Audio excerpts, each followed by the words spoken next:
Founded as a subsidiary of Shee Interactive, or Shee as opposed 2009, the New Zealand studio, PikPok, has been making games for Android and iOS.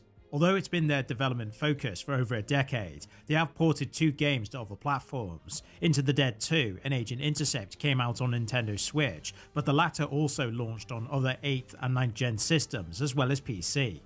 For this review though, the second game is today's subject, and it was a good decision, because this over-the-top action title, notwithstanding its drawbacks, is worth a look.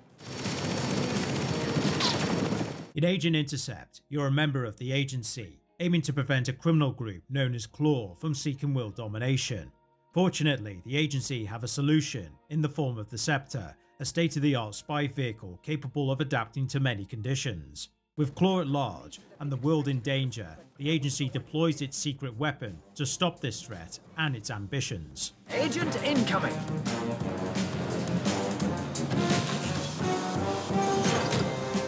Like any video game, the controls are essential, especially with ports, though thankfully PikPok's IP delivers in this regard.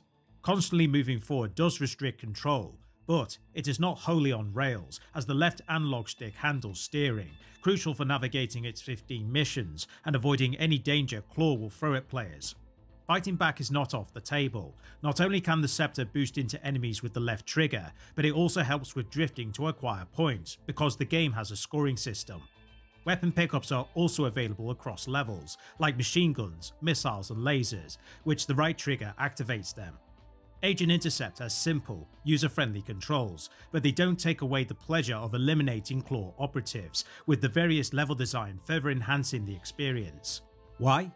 Because the Scepter can morph into other vehicle types depending on the situation, providing different handling characteristics and new threats to tackle, though admittedly, boosting in aerial mode was initially strange because it dictates the Scepter's pitch.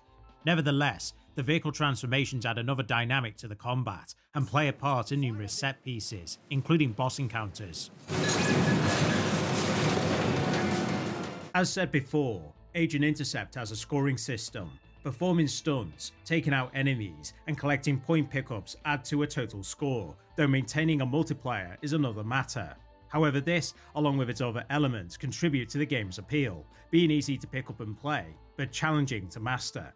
Furthermore, the game features secondary objectives that award intel. Finishing them all is optional, though these challenges add replay value, as do the side missions and score attack game modes outside the campaign, the latter having leaderboards for those who want to scratch that competitive itch. Agent Intercept has many positive things, but the game doesn't come without animadversion, and that's because for one, checkpoints do not exist. While the Scepter has a large health pool and the game's difficulty is fair, it's still vexing to get so far, only to restart a stage owing to this design choice. There are also quick time events that don't require interaction because there's no fail state, making their inclusion factious. Worse still, one of these occurs with the main antagonist, Eris, and it's also odd there's no boss fight, considering she's Claw's leader. As such, it downplays the confrontation in what should be a pivotal moment. Finally, while not trying to be intricate or thought-provoking, which is understandable given its non-serious tone, the story is bland, with characters only existing to move the plot forward. Not to mention, the voice acting, though solid, could have been better, as they are inconsistent. Issues aside, playing through its content was still a joy, made better with its vibrant visuals, a consistent frame rate and an energetic soundtrack, further enhancing the adrenaline-fueled action. Overall, Agent Intercept offers an entertaining gameplay loop with a cartoonish spectacle to match. Sure, the story isn't remarkable, and there are some questionable design decisions, but the perspicuous controls, engaging yet challenging combat, and additional content, among others, are enough to justify interest. There are imperfections, but PikPok has accomplished its mission by delivering a fun game.